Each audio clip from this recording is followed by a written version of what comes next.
Amen. Vous allez bien, le peuple de Dieu? Je vous ai écouté, vous avez chanté de tout votre cœur. Amen. C'est de tout notre cœur. Tout ce que nous pouvons faire pour Dieu, c'est de tout notre cœur. Car Dieu prend plaisir à entendre le son de notre cœur. Parce que lui, il sonne les cœurs et les reins. Et il sait guérir nos cœurs brisés. Il sait nous soulager. La Bible nous dit, c'est au-dedans du cœur que sortent les mauvaises pensées, les vols, les adultères, toutes ces choses. Mais notre cœur bien-aimé doit sortir des choses agréables à Dieu. Des choses où Dieu prend plaisir.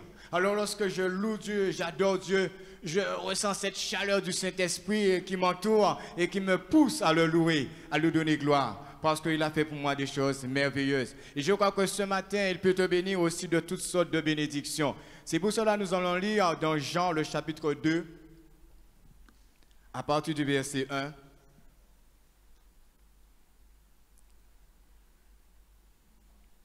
Jean le chapitre 2 à partir du verset 1 qui nous dit: 3 jours après, il y eut des noces à Cana en Galilée.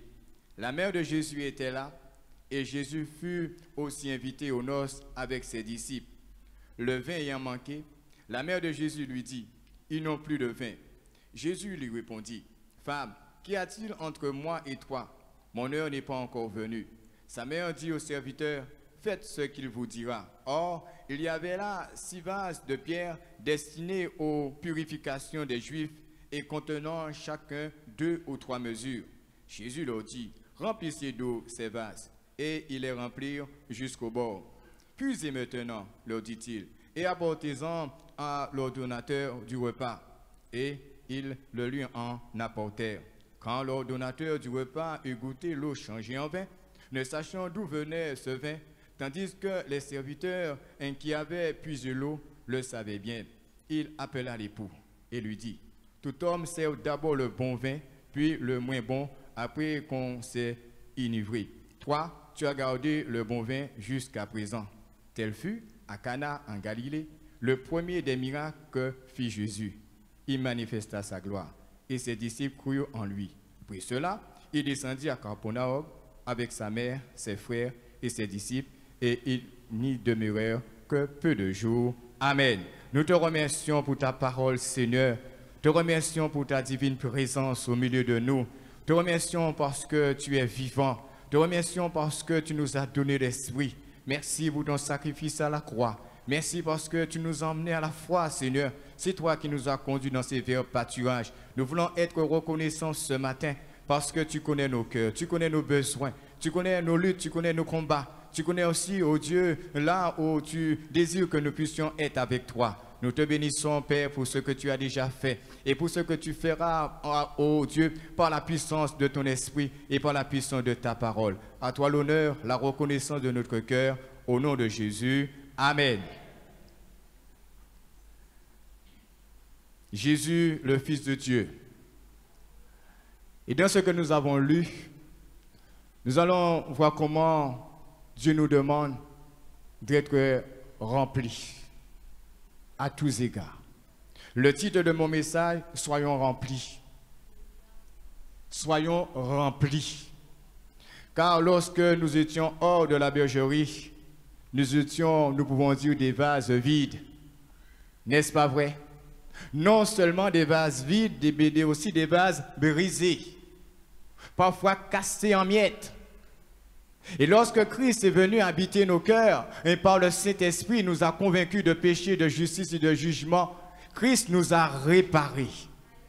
Pour dire chacun de nous, nous sommes des vases. Dieu nous a placés au sein de son Église afin que nous puissions être des vases. Dieu nous a placés dans ce monde afin que nous puissions être des vases. Dieu nous a placés dans notre foyer afin que nous puissions être des vases. Ce matin, nous avons mis des vases dans l'Église. Pourquoi? C'est pour orner l'Église. C'est pour faire joli, n'est-ce pas vrai? Afin que l'Église puisse nous accueillir à travers ces bouquets de fleurs. Mais regardez bien, ces vases ne sont pas vides. N'est-ce pas vrai? Il y a des fleurs dans ces vases. Comme pour dire, Dieu ne désire pas que nous puissions être des vases vides. Et nous allons voir qu'à travers ces quelques versets, la Bible dit 3 jours après, il y eut des noces à Cana en Galilée. la mère de Jésus était là. Et Jésus fut aussi invité aux noces avec ses disciples, le vin ayant manqué. La mère de Jésus lui dit, ils n'ont plus de vin.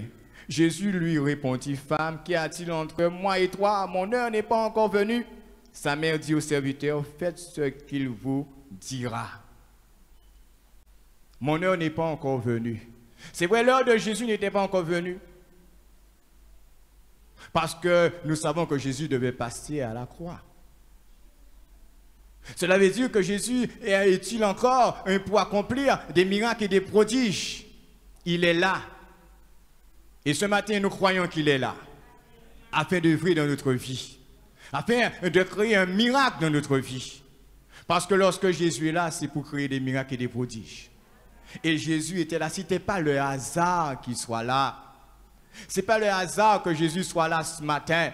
Quand la Bible nous dit là, 2 ou 3 sont assemblés en mon nom, je me tiens au milieu d'eux. Il est là. Amen. Et là, il a été bien invité. Et Dieu sait pourquoi il a été invité. Parce qu'il y a eu un problème. Le vin a manqué. Plus de vin. Quelle tristesse pour les mariés. Quel désarroi. Quelle confusion. Parce que c'est vrai, lorsque on prépare un mariage, on calcule bien pour ne pas passer à côté. Pour répondre aux besoins des invités. Et pour faire la joie des invités. N'est-ce pas vrai? Et c'était le cas des mariés. Et voilà, plus de vin. Imaginez-vous. Mettez-vous à la place des mariés. Vous êtes déçus. La tristesse. Mais vous savez une chose, lorsque Jésus est là, il change la tristesse en joie. Et je crois que ce matin, il peut le faire. Parce que nous allons voir plus bas, Jésus dit, la mère de Jésus dit, faites ce qu'il vous dira. La mère de Jésus parle aux serviteurs, à ceux qui devaient servir. Faites ce qu'il vous dira. Comme pour dire ce matin, étant que vase, Dieu nous dit tout simplement, fais ce que Jésus te dit de faire. Parfois nous sommes plus enflammés à faire ce que l'homme nous dit de faire. Je ne dis pas, il ne faut pas tirer conseil d'un homme, d'une femme. C'est bien les conseils. C'est bien de dire à quelqu'un, voilà, ne fais pas ça, ne fais pas ça. C'est bien de conseiller. Mais lorsque Jésus nous dit de faire quelque chose, il faut faire la chose. Et le grand problème, et pour nous, étant que vase, parfois, on a du mal à faire ce que Jésus nous dit de faire. On a tendance à contester, à calculer, à raisonner, à prendre du temps, à mesurer la chose, ou même à ne pas écouter, à passer outre de ce que Jésus nous dit de faire. Mais cette femme voulait montrer que Jésus est là. Fais ce qu'il te dit de faire. Et Dieu ne nous demande jamais quelque chose qu'on ne peut pas, on ne pourra pas faire. Tout ce que Dieu me demandera de faire, il sait que je serai en mesure de faire la chose. Parce que lui-même me donnera la capacité de faire la chose. Même si la chair ne veut pas faire la chose, même si le moi ne veut pas faire la chose, même si mon orgueil ne veut pas faire la chose, mais Christ me donnera le pouvoir, si je le désire, si j'ai soif de faire ce que Dieu me demande de faire. Nous avons l'histoire de Naaman. Naaman, ce lépreux. Naaman ne voulait pas faire ce que le messager lui a dit de faire concernant sa maladie. Naaman malade, lépreux. Et voici le messager d'Élysée lui dit, va, lave-toi 7 fois dans le Jourdain et tu seras guéri. Ta chair reviendra comme pure. Tu auras la guérison. Naaman a raisonné. Naaman a dit, mais il existe le fleuve de Damas. Il existe d'autres fleuves. Je vais y aller dans ces fleuves-là, me faire laver et être guéri. Oh, bien-aimé, étant que vase, sachez bien, Dieu, il fait ce qu'il veut. Et comme il veut. Nous n'avons pas à lui poser des questions, à lui dire, Seigneur, Seigneur, mais pourquoi, Seigneur, tu me fais passer par là? Oui, il faut poser à Dieu la question, pourquoi? Mais à un certain moment, bien-aimé, Dieu, il agit comme il veut. S'il a pris et s'il a dit à Naaman, tu dois aller te laver 7 fois dans le Jourdain, et ce n'était pas n'importe quel fleuve, le Jourdain. Et là, nous remontons les Saintes Écritures et nous voyons que le Jourdain, Jésus s'est fait baptiser où? Dans le Jourdain. Et lui, il voulait un autre fleuve. Parfois, nous voulons autre chose que Dieu nous propose. Mais lorsque j'accepte autre chose que Dieu me propose, ce sera à ma perte. Ce sera passé à la bénédiction de Dieu. Ce sera passé au plan de Dieu. Parce que, tant que vase, Dieu a un plan pour chacun de nous. Alléluia. Et Dieu avait un plan pour Naaman. Alors, à un certain moment, Naaman a été repris par ses serviteurs. Ses serviteurs, ils ont dit à Naaman, mais écoute Naaman, écoute ce qu'il te dit, fais ce qu'il te dit. Et Naaman a obéi. À un certain moment, il faut plier devant la sainte volonté de Dieu. Parfois, nous résistons tellement, bien-aimés. Et le temps passe. Et la bénédiction de Dieu passe aussi. Mais Naaman, écoutez, et Naaman s'est lavé dans le Jourdain 7 fois. Et Naaman a été guéri d'une manière toute particulière. Que Dieu soit béni ce matin. Que chacun de nous, nous puissions faire ce que Dieu nous demande de faire. Je puisse faire ce que Dieu me demande de faire. Et tu sais ce que Dieu te demande de faire. Tu le sais très bien, plus que moi-même. Parce que Dieu parle tantôt d'une manière, tantôt d'une autre. Il parle par son esprit, il parle par des circonstances, il parle par des épreuves, il parle par des rêves, il parle par des choses, il parle par sa parole, il parle à travers des enfants. Et peut-être c'est à travers un songe qu'il t'a parlé, afin que tu puisses faire ce qu'il désire que tu puisses faire. Ne résiste pas à cela. Accepte et tu verras la gloire de Dieu. Naaman a accepté et Naaman a été totalement guéri. Et là, nous voyons le verset 6. Or, il y avait là 6 vases de pierre destinés aux purifications des Juifs. Il y avait 6 vases. Là encore, ce n'était pas le hasard. Ces 6 vases. Ces 6 vases devaient jouer un rôle destiné aux purifications des Juifs. C'est-à-dire les Juifs devaient se laver avant tout repas, pour se purifier, pour participer à tout repas, ils devaient se laver. Nous voyons que ces vases étaient destinés à quelque chose. Et étant des vases, bien-aimés, que Dieu a rebâtis, que Dieu a pris le soin de, comme on peut dire, Dieu a pris le soin de rebâtir, nous sommes des vases que Dieu a choisis et destinés à beaucoup de choses. Premièrement, destinés à quoi? Nous sommes des vases destinés à aimer Dieu, plus que jamais. Celui qui aime son père, sa mère, ses terres, ses enfants, plus que moi n'est pas digne de moi. Nous sommes destinés à l'aimer. Le jour que Christ est venu habiter dans notre cœur, l'une des choses que Dieu m'a communiquées, c'est l'amour pour lui. Nous pouvons faire tout, bien-aimés. Si je n'ai pas cet amour pour Dieu, je vais passer à côté. Je dois aimer Dieu. Aimer Dieu plus que moi-même. Oh, nous pouvons, un jour, j'étais voir un frère. Le frère était tellement attaché, il est déjà décédé, à son animal. À un certain moment, peut-être j'ai manqué de sagesse, mais j'ai fait au frère comprendre, mais tu aimes ton animal plus que Dieu. C'était un frère âgé. J'ai voulu un peu amener le frère à comprendre. Je suis d'accord, Dieu nous a donné des choses à gérer sur cette terre. Dieu nous a donné une famille, il faut gérer la famille. Dieu nous a donné des enfants, il faut les gérer. Dieu nous a donné une voiture, il faut les gérer. Toutes ces choses que Dieu nous a données, il faut gérer ces choses-là, bien-aimés. Mais à travers notre gérance, on ne peut pas aimer ces choses-là plus que Dieu. Un jour, la question, Jésus a posé la question à Pierre, m'aimes-tu? M'aimes-tu? 3 fois, m'aimes-tu? Et Dieu peut nous poser la question, m'aimes-tu? Comment prouver à Dieu que nous l'aimons? Nous prouvons à Dieu que nous l'aimons tout simplement lorsque nous gardons ses commandements. Lorsque je garde les commandements de Dieu, je prouve à Dieu que je l'aime. Parce que Dieu nous a laissé des commandements dans sa parole. Et lorsque je mets ces commandements en pratique, je démontre à Dieu que j'ai de l'amour pour lui. Lorsque Dieu me dit d'aimer mon frère et ma soeur ardemment, cela prouve que je mets ces choses en pratique et cela prouve que j'aime Dieu parce que j'obéis à ce qu'il me dit de faire. Oui, bien-aimés, nous sommes destinés à l'aimer. Pas plus que nos parents, pas plus que notre travail.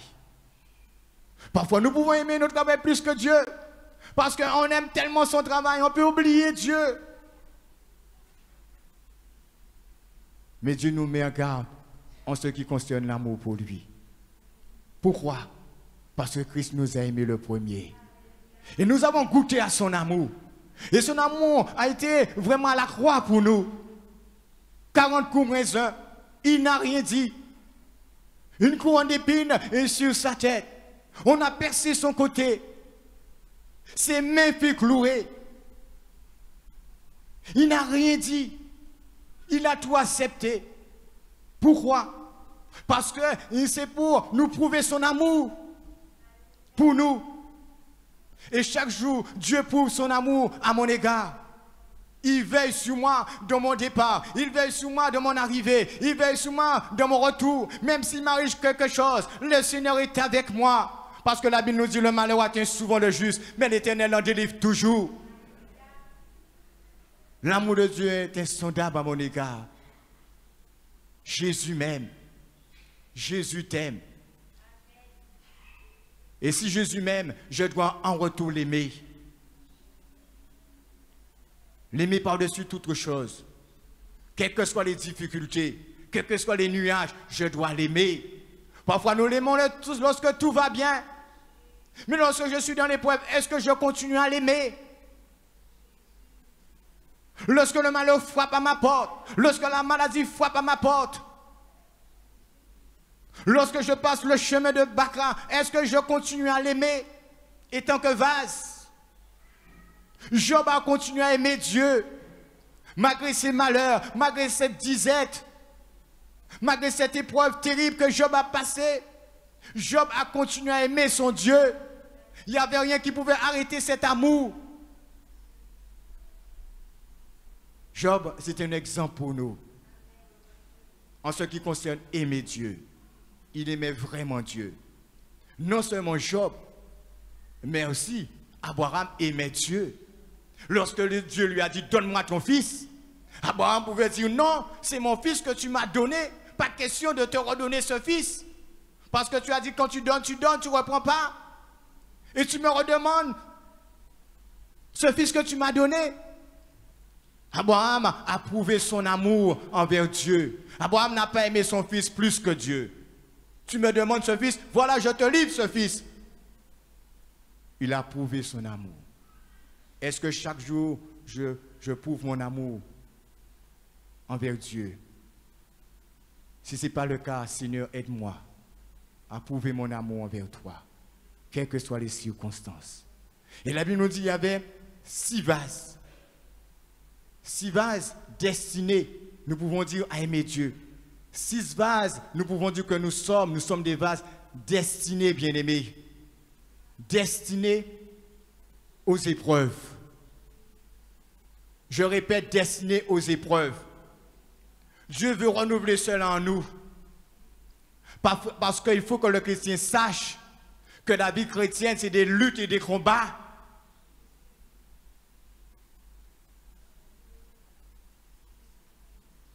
C'est des imprévus. C'est des circonstances. Des choses qu'on n'a pas prévues. Et pourtant, je suis parti à la maison bien joyeux, tranquille, sans problème. Et sur la route, je rencontre une épreuve, je rencontre une difficulté. Comment gérer ces choses? Nous sommes destinés, bien-aimés, à subir des épreuves de la vie.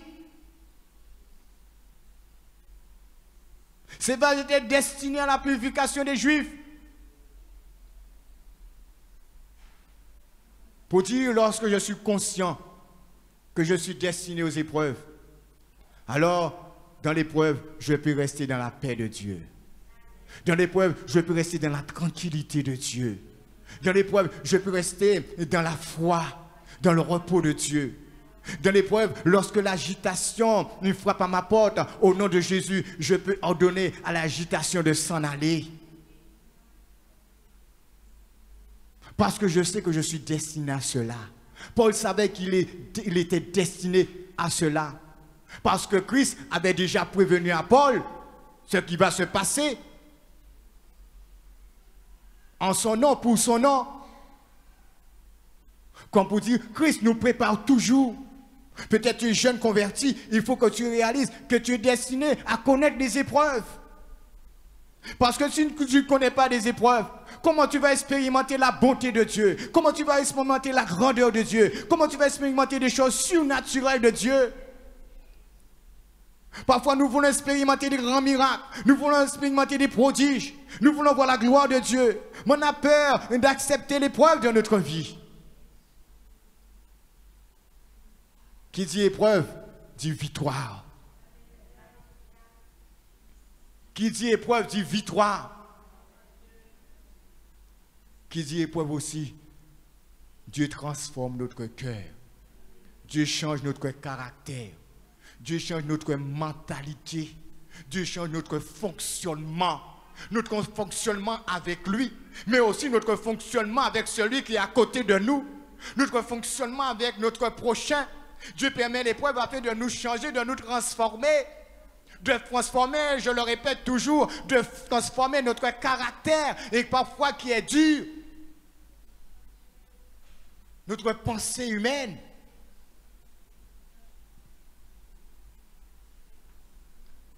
Parce que la Bible nous dit toutes choses concourent au bien du reste de ceux qui aiment Dieu.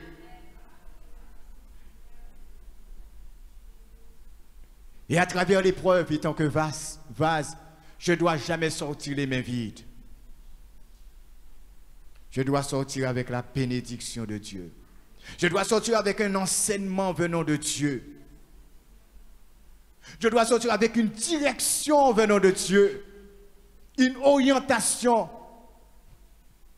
Parce que parfois, à travers des épreuves, Dieu nous oriente vers ses voies. Oh, Joseph a connu des moments très difficiles dans sa vie étant que jeune, mais cela a servi Joseph. Et Joseph est devenu le premier ministre du roi. Joseph ne savait pas un jour qu'il serait premier ministre. Mais Dieu a permis l'épreuve étant que vase, parce que Joseph, c'était un vase d'honneur.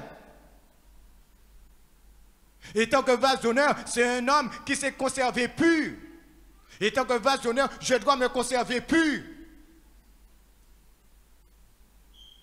Joseph a refusé. Et cette femme qui voulait coucher avec lui, il a dit non, je suis un vase d'honneur. Et Joseph a traversé l'épreuve. Esclave.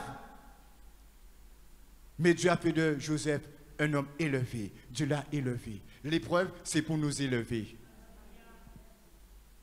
Je répète, c'est pour nous élever. Bien-aimés, lorsque nous voyons un homme de Dieu qui prospère, la grâce de Dieu est sur lui, une femme de Dieu qui prospère, il ne faut pas manifester de la jalousie. Parce que cette sœur, ce frère a payé le prix dans l'épreuve, accepté l'épreuve, accepté le chemin de Baca. Et après, la bénédiction a surgi sur son foyer, surgi sur ses enfants. Il ne faut pas manifester de la jalousie, mais faut regarder le mode de vie de ce frère, le mode de vie de cette sœur, le mode de vie de ce serviteur de Dieu. Nous sommes des vases destinés à connaître l'épreuve. Mais Jésus a dit, vous aurez des tribulations dans le monde, mais prenez courage, j'ai vaincu le monde. Prenez courage, j'ai vaincu le monde. Et nous sommes des vases destinés, bien-aimés, à être remplis de la parole de Dieu. Je répète, parce que le titre du message, soyons remplis. Jésus a dit, remplissez ces vases d'eau. Et l'eau symbolise la parole de Dieu. Lorsque nous lisons Éphésiens, le chapitre 5, à partir du verset 25, Éphésiens 5, 25, lisons. Éphésiens 5, 25 qui nous dit, Marie, aimez vos femmes, comme Christ a aimé l'Église et s'est livré lui-même pour elle, afin de la sanctifier par la parole, après l'avoir purifiée par le baptême d'eau. Le baptême d'eau, cela signifie, bien-aimé, la parole de Dieu. Et cette parole, je dois être rempli de la parole de Dieu. Dans les derniers temps, ceux qui vont tenir, c'est ceux qui vont être remplis de la connaissance de la parole de Dieu. Ah mon frère, mais je lis ma Bible. Lire la Bible n'est pas suffisant. Lire la Bible, méditer la Bible, mais après c'est la pratiquer qui est tout un problème.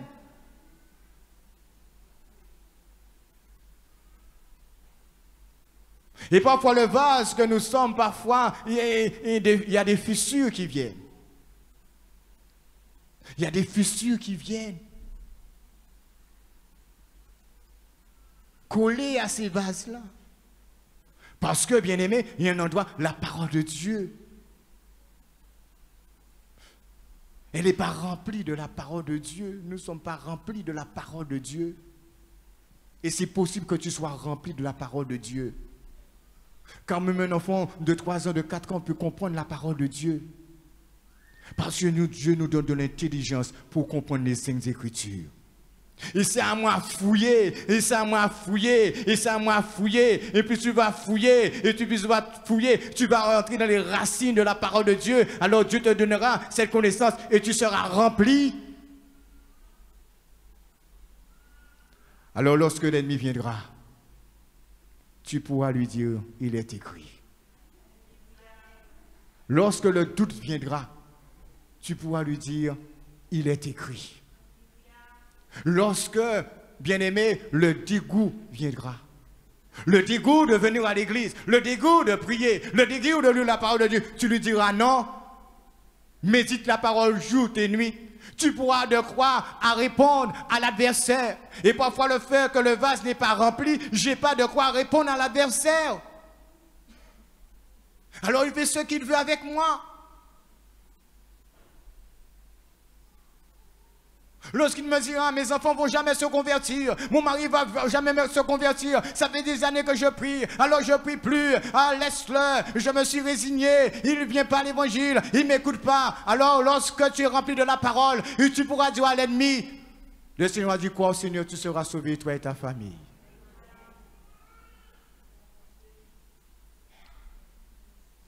Bien-aimé, si Dieu nous demande ce matin, d'être rempli, étant que vase, d'être rempli de la parole de Dieu, c'est pourquoi. Le gros problème, c'est parce qu'on n'a pas la connaissance de la parole de Dieu. Alors parfois nous sommes en défaillance. Et vous savez, lorsque je suis rempli de la parole de Dieu étant que vase, la parole de Dieu renouvelle ma foi. La foi vient de ce qu'on entend. Et ce qu'on entend vient de la parole de Christ. Trop souvent, nous marchons tête baissée devant l'adversaire. Trop souvent, nous marchons, bien-aimés, en défaite devant l'ennemi. Et sachant que Dieu nous a donné le pouvoir de marcher sous les serpents et sous les scorpions, afin que rien ne peut nous nuire, on accepte parfois les choses. Il y a des choses, bien-aimés, je dis, étant que vase, on ne doit pas accepter. Surtout, on ne doit pas accepter que le vase que nous sommes soit vide. Car la Bible nous dit, nous avons tout pleinement en lui. Ou peut-être ce matin, là, tu es venu là, ami, et tu conçois en toi-même que tu es un vase vide. Pourquoi tu es un vase vide? Parce que tu n'as pas encore Christ dans ta vie. Parce que tu n'as pas encore fait la paix avec Christ. Parce que le péché permet jusqu'à maintenant que tu sois un vase vide. Un vase brisé par le péché, par les circonstances de la vie. Mais si tu laisses Christ pénétrer ton cœur, alors Christ va te réparer en te pardonnant, en te renvoyant libre, et en mettant en toi, en mettant de ce vase de la joie et la paix de Dieu, afin que tu puisses partager cette joie autour de toi. Oh, bien-aimés, ces fleurs partagent des choses, communiquent des choses, parce que ces vases, ils sont remplis. Et lorsque nous sommes remplis, nous communiquons, bien-aimés, nous partageons les bienfaits de Dieu, nous partageons la puissance de Dieu, parce que nous sommes remplis de la parole de Dieu. Nous pouvons donner. Bien-aimés, on ne doit pas faire la fuite, parce que nous possédons la bonne nouvelle. Oh, ce matin, reconnais que tu es un vase vide, que tu as besoin d'être rempli de la parole de Dieu, afin que tu sois plus que vainqueur. Lorsqu'ils ont rempli ces 6 vases d'eau, le miracle s'est accompli. Et peut-être tu désires un miracle, ça fait des années. Cela est possible. Laisse la parole de Dieu te remplir, ce vase que tu es. Et Dieu va accomplir ce que ton cœur désire. Nous devons remplir ce vase aussi du Saint-Esprit. N'est-ce pas vrai? Lorsque nous lisons Éphésiens, le chapitre 5, qu'est-ce que Éphésiens nous dit? Nous allons lire Éphésiens, le chapitre 5. Éphésiens 5, à partir du verset 18. Le vase que nous sommes devons être remplis du Saint-Esprit. La Bible nous dit dans Éphésiens 5, 18, « Ne vous enivrez pas de vin, c'est de la débauche. Soyez au contraire remplis de l'Esprit. Entretenez-vous par des psaumes, par des hymnes et par des cantiques spirituels chantant et célébrant de tout votre cœur les louanges du Seigneur. Rendez continuellement grâce à Dieu, le Père, pour toutes choses. Au nom de notre Seigneur Jésus-Christ, nous vous soumettons les uns les autres dans la crainte de Christ. Amen. Soyez remplis du Saint-Esprit. Amen. Nous avons vu faire, il fallait être rempli de la parole de Dieu. Et là, Dieu nous montre en tant que vase, nous devons être remplis du Saint-Esprit. Remplis de ce feu. Oh, peut-être ce matin, tu dis, mon frère, je ne suis pas encore baptisé du Saint-Esprit. La Bible nous dit, voici les miracles qui accompagneront ceux qui ont cru et parleront de nouvelles langues. La promesse est pour ceux qui ont cru.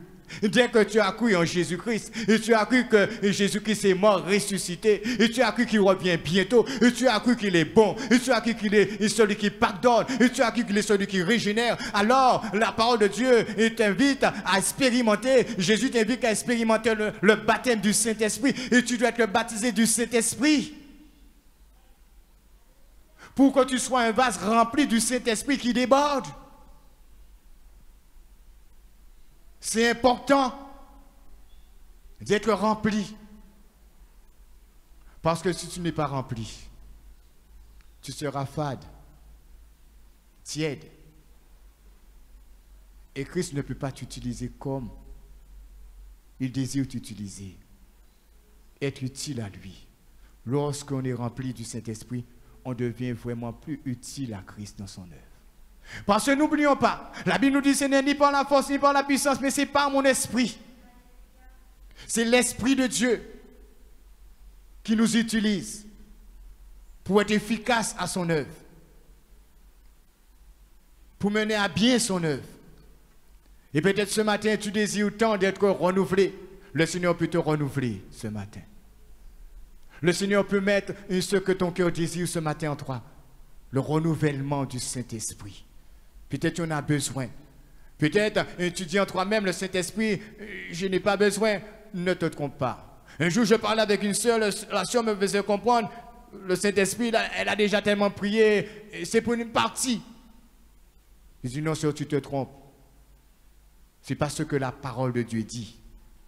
Si elle était remplie de la parole de Dieu, elle n'aurait pas parlé ainsi. Vous voyez l'importance d'être rempli de la parole de Dieu. Lorsqu'on est rempli de la parole de Dieu, on ne parle pas comme ça. Le Saint-Esprit, c'est pour ceux qui ont cru. Ceux qui ont cru. Ceux qui ont cru. Alors tu as cru ce matin.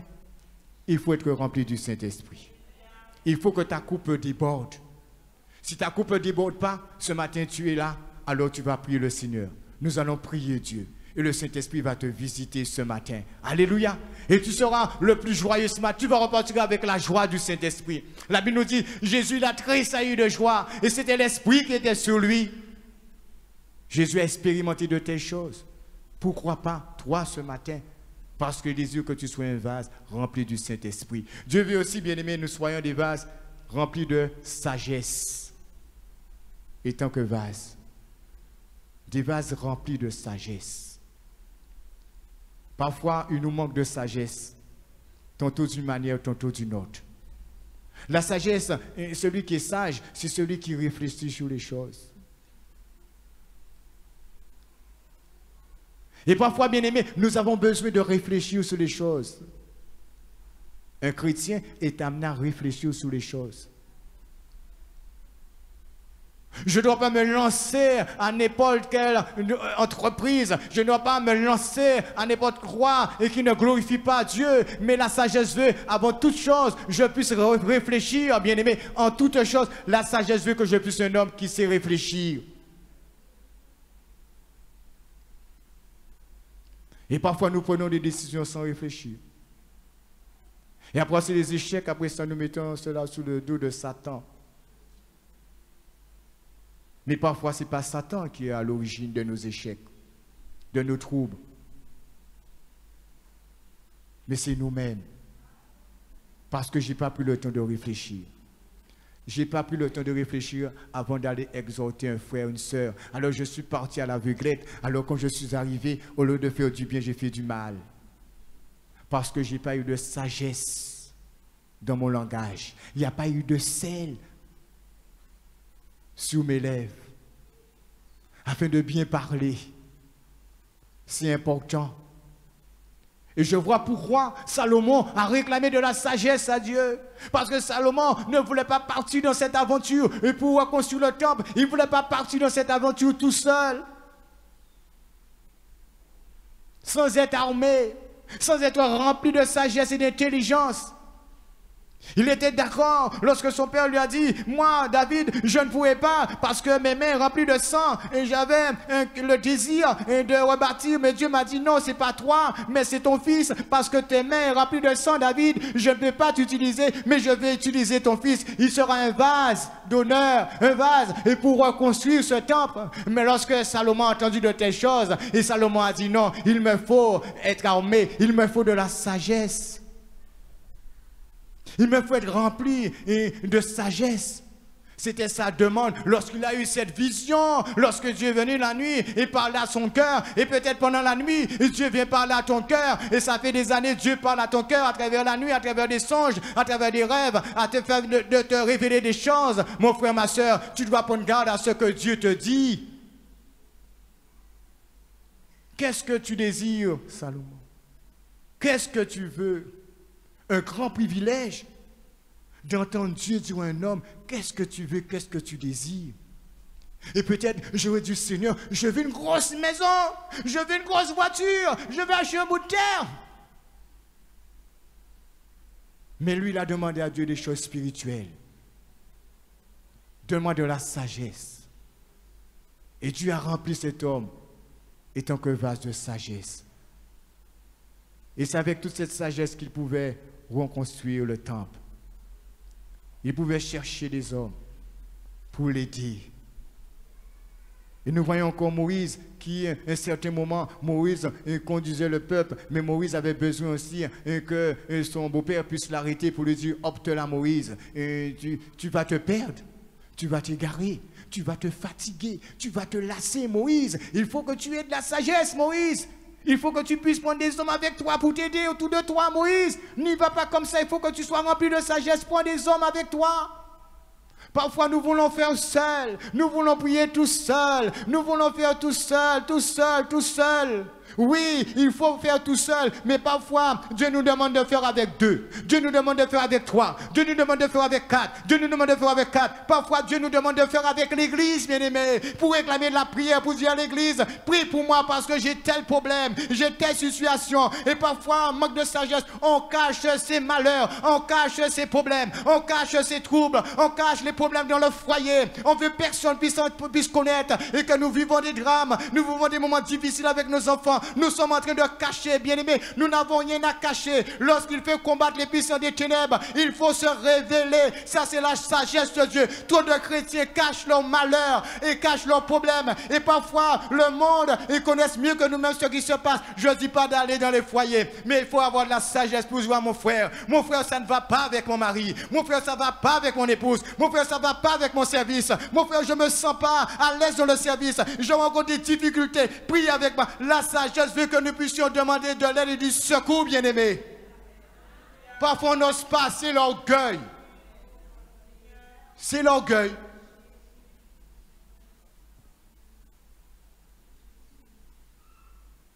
Salomon pouvait être orgueilleux. Aller se lancer dans cette aventure.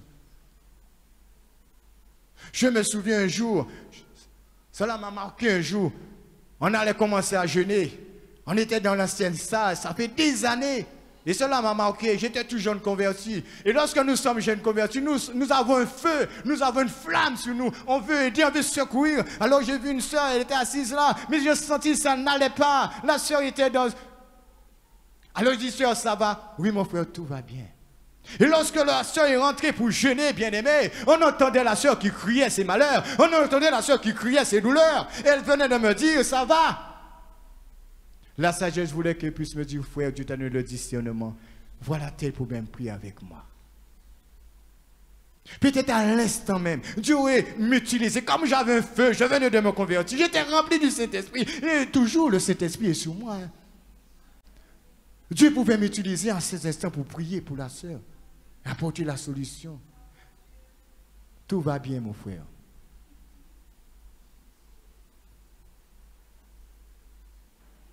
Un manque de sagesse fait de nous parfois des menteurs. Un manque de sagesse fait de moi parfois un menteur. Lorsque la femme a rencontré Jésus, qu'est-ce que Jésus a dit à cette femme? Tu as eu 5 maris. Et celle que tu as là maintenant n'est pas ton mari. Qu'est-ce qu'elle a répondu à Jésus? Elle a dit à Jésus, en cela tu as dit vrai. Cette femme a été vraie. La sagesse veut que je sois vrai, que nous soyons vrais les uns et les autres. Parce que Satan ne demande que ça, que nous ne soyons pas vrais dans notre sagesse, afin de faire ce qu'il veut au milieu du peuple. Mais que nous puissions être sages, remplis de sagesse. Et celui qui est rempli de sagesse, il faut s'attendre, sera rempli aussi d'intelligence. Et Dieu nous a donné de l'intelligence. Le Saint-Esprit nous donne de l'intelligence. La parole de Dieu nous donne de l'intelligence. Alors soyons remplis, bien-aimés, d'amour pour Dieu. Soyons remplis, bien-aimés, de la parole de Dieu. Soyons remplis de sagesse, d'intelligence. Bien-aimés, soyons des vases d'honneur qui glorifient notre Dieu, afin que sa paix soit notre partage. Que Dieu vous bénisse à travers ce message. Seigneur, nous te bénissons pour ta parole, nous te louons, car tu es un Dieu qui parle tantôt d'une manière, tantôt d'une autre. Donne-nous être remplis, Seigneur, de tout toi-même, car toutes ces choses que nous avons partagées, tu possèdes ces choses en toi. Nous te prions parce que tu as fait de nous des vases. Nous voulons te refléter, Seigneur. Nous voulons être des vases dans l'Église, Seigneur, dans ce monde, dans notre foyer. Permets que ta grâce soit notre partage. Nous ne voulons pas être des vases vides, mais nous voulons être des vases remplis. Seigneur, tu connais toutes choses. Au nom de Jésus, bénis ton peuple, bénis ton Église renouvelle, car tu connais toutes choses, Seigneur. À toi la gloire, l'honneur. Pendant que les têtes sont baissées, je voudrais prier pour ceux qui reconnaissent jusqu'à maintenant le vase est vide. Sans orgueil, ce matin, le Seigneur veut renouveler ce vase que tu es, mon frère, ma soeur. Si tu reconnais que la parole de Dieu a pénétré ton cœur, peut-être tu es un vase qui n'est pas rempli du Saint-Esprit. Tu le désires, le Seigneur peut le faire ce matin. Peut-être c'est un manque de sagesse, le Seigneur peut le faire. Peut-être c'est un vase où la parole de Dieu est négligée, le Seigneur peut te renouveler. Peut-être c'est un vase où l'amour de Dieu ne règne plus. Le Seigneur veut te renouveler. Sois vrai ce matin. Mets-toi debout, nous allons prier avec toi. Mon frère, ma soeur, nous allons intercéder sans honte, sans timidité. C'est toi que Dieu parle ce matin. Faites ce qu'il vous dira. Ne repars pas comme tu es venu. C'est donner gloire à l'ennemi. Mais donne gloire au Seigneur. Lève-toi à ta place et nous allons prier. tu reconnais que ce vase, il y a des fissures dans ce vase. Le Seigneur peut réparer ces fissures-là. Peut-être à travers des choses que tu as vécues, tu as été blessé. Et cela a laissé des fissures. Et ce vase ne retient rien. Le Seigneur veut réparer ce vase ce matin. Te réparer ce matin. Il est le réparateur des brèches. Seigneur, je te prie ce matin. Vois mes soeurs, mes frères qui sont debout. Vois tes vases, Seigneur, que tu as réparés. Tu connais ce qui se passe à l'intérieur de chaque vase. Mais tu nous as dit ce matin, remplissez ce vase. Et nous voulons remplir ce vase ce matin comme tu nous l'as ordonné. Comme tu as ordonné à ces serviteurs de remplir ces vases d'eau. Nous voulons remplir ces vases de ce que tu nous as enseigné ce matin. Aide-moi à remplir mon vase, Seigneur, que rien ne manque à mon vase, afin que je puisse t'honorer, afin que ton peuple, tes enfants qui sont debout, puissent, mon Dieu, être triomphants. Alléluia. Je prie, je réclame ta grâce, je réclame ton aide, ton secours, ton appui ce matin, car tu es là, tu es vivant, rien n'est impossible à toi. Marche devant ton peuple, marche devant tes brebis, et tu les accordes et ta délivrance ce soir, et tu renouvelles au nom de Jésus. Merci pour ce que tu fais, car tu sais si bien nous remplir. Oh Dieu, fais grâce, car tu es le Dieu de grâce. En toi, nous avons tout pleinement. En ton nom, Seigneur, au nom de Jésus. Seigneur, tu connais les désirs de chaque cœur. Et c'est de voir ce vase rempli du Saint-Esprit. Nous te prions, Père, et nous te réclamons ton onction. Nous te réclamons, Seigneur, oh Dieu, et ton aide, ton secours, ton appui. Nous te disons merci, Père. Seigneur, tu vois ceux qui ont besoin de miracles dans leur vie et des prodiges. Alors nous te prions ce matin et que tu puisses accomplir des miracles, que tu puisses accomplir des prodiges et que ton nom seul soit glorifié. À toi la gloire, l'honneur pour ce que tu fais maintenant au nom de Jésus. Amen. Merci.